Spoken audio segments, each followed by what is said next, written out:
Yo guys, what's up? Yeah, new video. Hope everyone's doing well. Anyone who's watching right now, thank you. Yeah, I'm just gonna get right to it. This is another how I made this video, part of now like a few videos, maybe 3 or 4 that I've made already.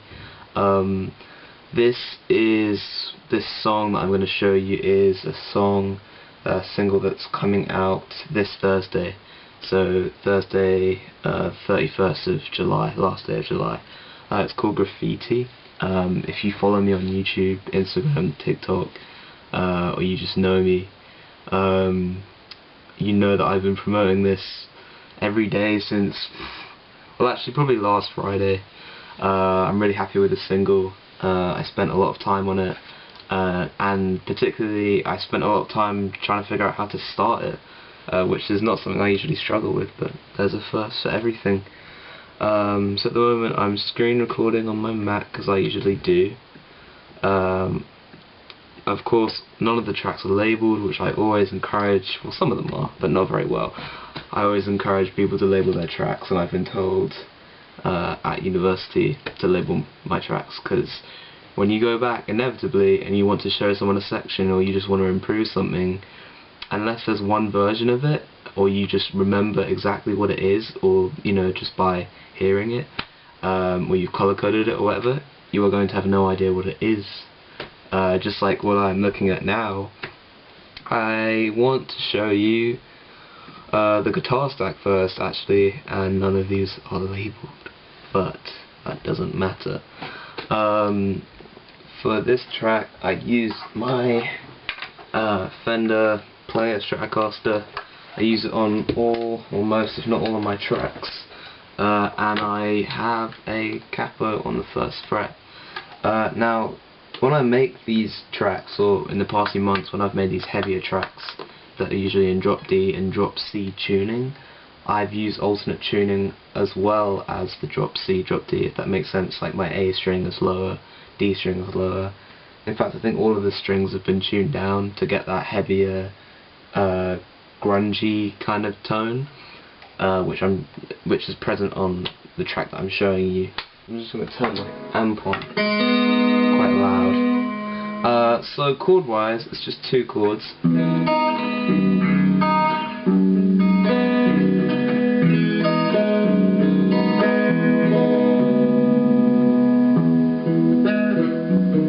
Sorry, I was sounding a bit out of tune there, but yeah, 2 chords. Just strum like that with a pick. 2 open chords, kind of. I just wanted 2 chords. It was simple, but I wanted the kind of open sound as well that kind of rings out in shoegaze. Alternate tuning, I have no idea what these chords are, but they're cool, and I had to go back to try and figure out what they were, because I'm always retuning my guitar and not noting down what the tuning is, so I need to remember to do that next time. Melody wise, that's not it.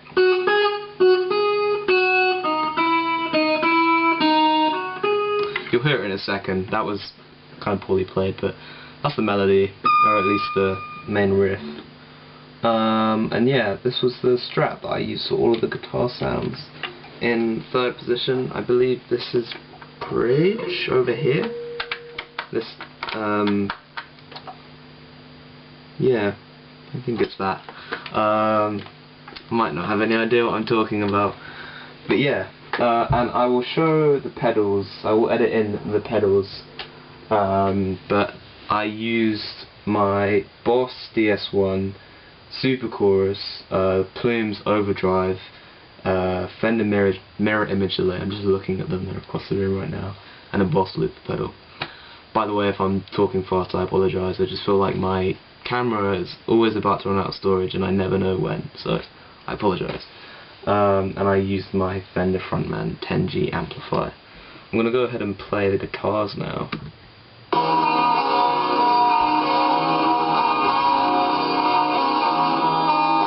I put them all in summing stacks, which you can do on the software that I use, Logic Pro X. what I've been doing on these tracks for the past few months is I've been doing massive amounts of overdubs, as you can see here, with these different stacks. And there's a combination of quantized and unquantized. Some of them are in time with the beat, some aren't. Just to get that more human kind of rhythm. And what I do once I've stacked them is obviously I volume balance them. And I add different pedals in and different effects and logic, like, well, actually all of these have a compressor on them.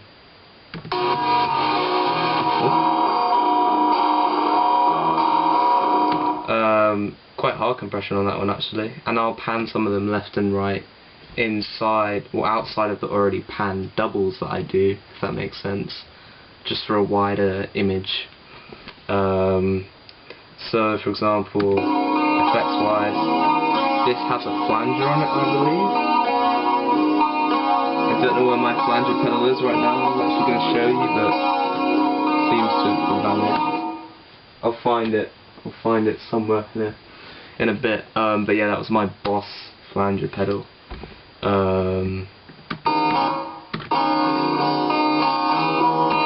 I usually just do a mix of delay, overdrive and chorus going into my amp, because I think that's the most tonally, well, it just feels cool to me. I like that tone, so I'll just stick with it. Those are the guitars. The bass is pretty simple. I've got 2 channel EQs on there, actually just 1 channel EQ, the other one I didn't do anything with. Just suppressing a bit of the low end, and I've cut out a bit of the high end. I don't think there's any high end there. Very simple, and fat effects and overdrive just to beef it up a bit with saturation and more low end, which I then cut. Well, I cut before that, so maybe I shouldn't have done that. Drums, quite high frequencies in the cymbal. I shouldn't play that for too long, because otherwise I start cutting them out, like I've done a cut there. I swept quite a bit of low end as well to leave room for the kick, snare, guitars, bass, basically everything else. Basically. And these are labelled, but not very well. The kick, there's reverb on the entirety of this stack. There's reverb on everything actually, because I added it to the master. On the kick there's another EQ boosting low and mid-range frequencies, so I can get the beta from the mid-range, the beta that hits the kick, because I actually, these are drums that I recorded on a previous single called Veinless, which is on Spotify. I think you should really listen to, and you should listen to if you're cool. This is a snare. I've done a lot on this snare. Cut out a bit of low end again to make room for everything else. Boosted quite a bit of high end and cut out some high end as well, and some subtle boosts on the mid range. Overdrive for saturation. A compressor that's adding a lot of punch with a lot of attack. I like to use the Studio Effect compressor. It's modelled after quite a compressor with quite a fast attack, so you get more punch, more drive, and actually more natural saturation. And a slap chamber reverb modelled after an actual chamber where you would play a snare or something, just adding a bit of reverb to it at the end, a slight reverb deal. So those are the drums, guitars and bass. This is the lead. Very saturated, very distorted. I've overdubbed it, so I've panned 1 left and one right and 1 left, which I do with all of my guitars. Sorry, I just cut out there. As I was saying, the lead, the riff or the melody, I pan 1 right, 1 left, that's an overdub, just to create more depth. I've been doing that for a couple months now. On the stack, which I then put them into, which is also not labelled, I've EQ'd out low end, bit of high end, boosted the mid range, and added compression, which is actually not doing that much, so I don't really know why I added it. The Nverb plugin in Logic with quite a bit of reverb added. This is the response at 120 BPM preset option, whatever, which basically adds, I think, late, well, it kind of says it, but not really. It adds late reflections, like late reverb reflections after the sound has happened. So imagine if I was talking right now and then reverb happened like 10 seconds later. It's kind of like a reflection across a room, which is why all the notes are kind of ringing out. These are actually quantized, as well as the bass and the drums. I mean my drums are kind of almost always quantized, so heavy amount of drive. Oh, I just revealed the vocals. But yeah, so that's the instrumental, and then, geez, there's a lot of tracks. Vocal wise, this is like the main kind of melody, goes along with the riff. Again, I added Nverb, you know, for late reflections, cut out low end with EQ, and echo for delay. I also do vocal overdub, so I'll pan one right, one left, and then I'll do another overdub, have that one in the middle, again for more depth. Quite a lot of vocals over here. Harmonies, where I can get them.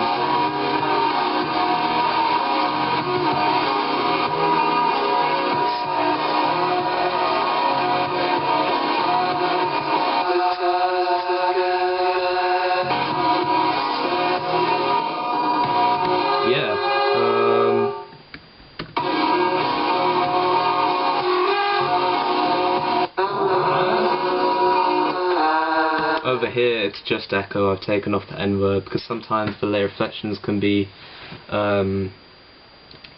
they can be too much, you know, even with a low amount of reverb it's a bit too much and the notes start ringing out. There's a lot of high end and it's not nice. But yeah, those are the vocals. More harmonies harmonies. Excuse my vocals, I've said this in a lot of videos, but I don't believe I can sing. Sorry, but I try my best. Pans. I like doing harmonies, again it adds more depth, and it's always nice to have extra notes. It's just really nice to listen to as well at the end of the day. So that's kind of the track. I'm just hitting save quite a lot. There are quite a few sections in this one, and it's actually 7 minutes. And there are different guitars and basses in the last 2 sections that fade in and fade out quite quickly. If I show you. Something I've been experimenting with quite a bit, I actually have been doing it since the start of music really, is different root notes in the bass to what the chords are playing. It's quite common in jazz, but I thought I'd do it for rock, shoegaze, grunge. Basically I'll play a guitar note and then I'll lay bass over it with a different note on top. It just adds more, I keep using the word depth, but yeah, it just adds more depth, more character. Something different. You might not expect it, you know, if you hear a guitar first, your brain's already kind of solid on the root note and you expect to hear it in the bass, but you don't. So yeah, that's the whole track. I said earlier that I had kind of found it difficult to begin with an intro, so what I did is I think I chopped up a bit of the guitar intro, and then I think I reversed it. And then I faded it out. I did a volume fade, which I can't find. Speaking of automation, there's quite a bit in this track, like these volume fade outs over here, which I've started experimenting with automation a lot more in these new tracks. I think it's actually really helpful, and I took it for granted. Like these slowly fade out in volume. You might not be able to tell because it's over my speakers, but and a tiny echo there, which was automated as a kind of flutter before the start of the new section. But yeah, this is the track. It's called Graffiti. I'm sorry if I rushed it a bit. I'm just, I'm trying not to stay on one section for too long. But yeah, that's the track. It's coming out this Thursday. At the time I'm recording this, it will be out this Thursday, Thursday the 31st of July. If you have any time to check it out, it's actually coming out 6 AM in the morning here at UK time. So whatever time that is for you, it would mean the world if you could check it out, and give me feedback as well, what you like, what you didn't like. But yeah, that's the track. There's a lot more on the way, as usual, and yeah, that's about it really. I hope you enjoyed the video. If you could like and subscribe, that would be really cool. I don't usually say that a lot, but yeah, somebody said I need to start doing that. And also follow me on Instagram at Prey on Oaks or Locks and Kofi. I'll put those kind of headers either in the link, or I'll put them on here somewhere on the screen. But yeah, I hope you have a good rest of your day wherever you are, whatever you're doing, and I'll see you later. Alright, peace.